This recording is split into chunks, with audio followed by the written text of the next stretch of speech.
For thousands of years, they've just been sitting there on the horizon, these incredible monuments of stone and silence that honestly seem to defy time itself. I mean, think about it.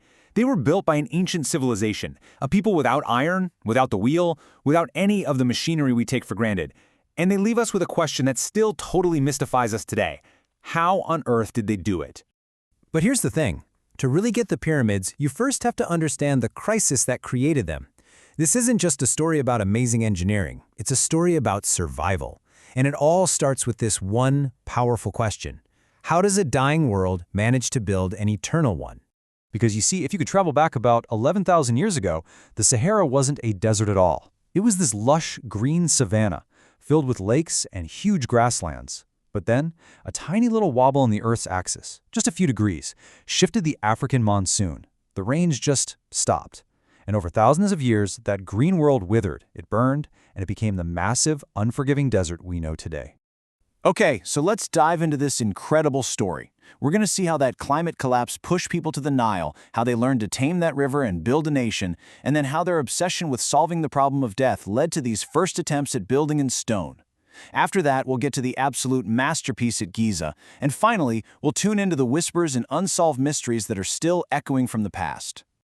So, our story really kicks off right here. As the Sahara dried up, the people who had lived there for generations were forced into this desperate search. I mean, imagine being pushed by thirst and fear, traveling for miles and miles across scorching sand, looking for just one thing: water. And then, after a journey that must have felt endless, they saw it, a total miracle. Slicing right through the endless gold of the desert was this huge, blue, beautiful line, a river that seemed to go on forever, the Nile. They must have thought their journey was over, that they just found a place to drink. They had absolutely no idea they had just stumbled upon the foundation for one of the greatest civilizations in all of human history. The early Egyptians figured out pretty quickly that the Nile wasn't just some ordinary river. No, this thing was a force of nature, a beast they would have to tame. And in learning how to control it, they would unlock a source of wealth that was just unimaginable and build a powerful new nation from scratch. You see, the Nile's power was a bit of a double-edged sword. Every single year it would flood and flood violently. But when the water pulled back, it left behind this thick, dark, incredibly fertile mud. The Egyptians learned to dig canals and build dams to trap that floodwater, letting them irrigate their fields for months. This led to a massive surplus of grain, which was basically the world's very first form of money. And just like that, the wandering hunter became a farmer, tied to the land, and these permanent towns started popping up all along the riverbanks. But you know how it goes. Where there's wealth, there are always people who want to take it. These new, rich farming towns became easy targets for raiders from the desert. So to protect their grain, people started turning to the strongest local leaders for protection.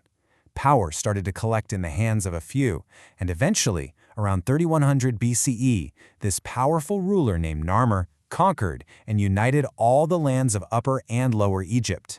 He created the world's first empire and became the first in a very long line of god kings, the pharaohs. So now the pharaohs have a huge problem, a real PR nightmare actually.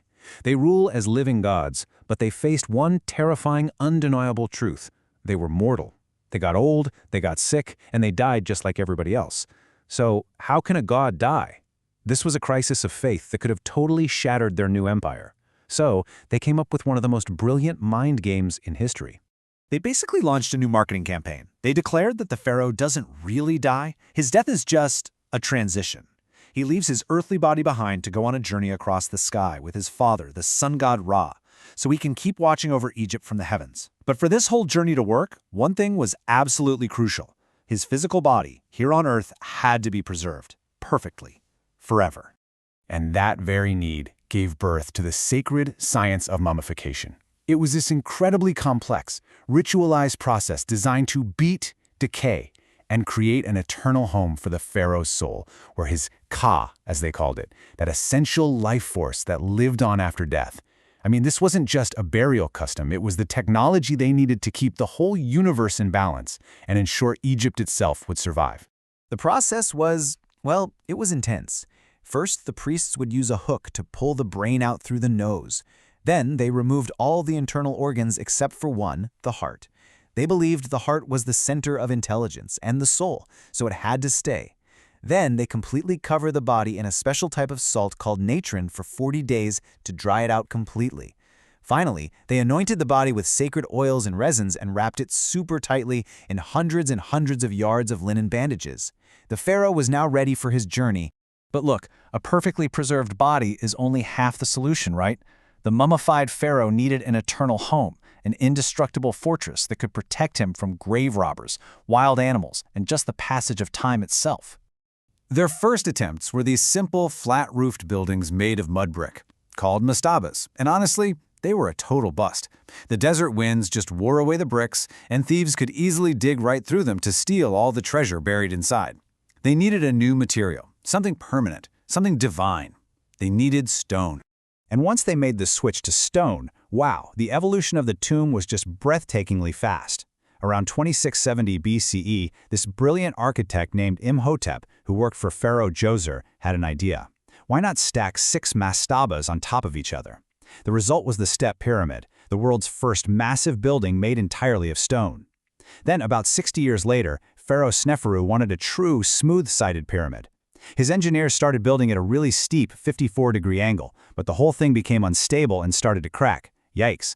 To save it, they had to change the angle halfway up, creating the unique bent pyramid, a magnificent failure.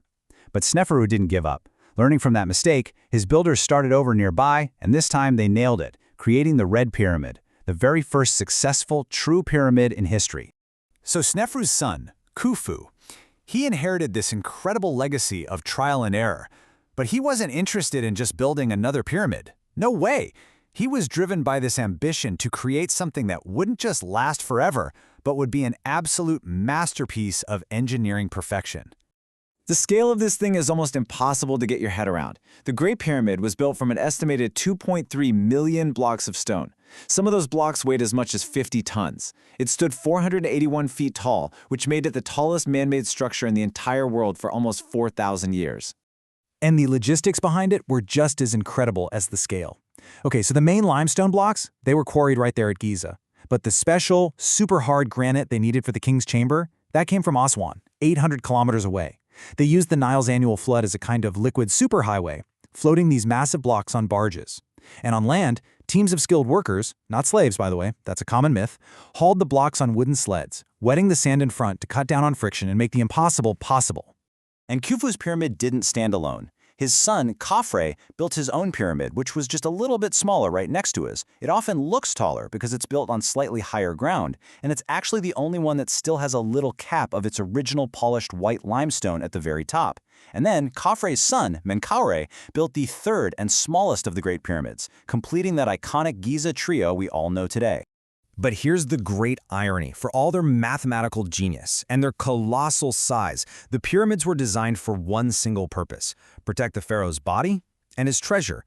And in that one job, they were a catastrophic failure. The very size that was supposed to protect them basically made them giant rob me signs for thieves for centuries. But this failure has actually led to even deeper mysteries.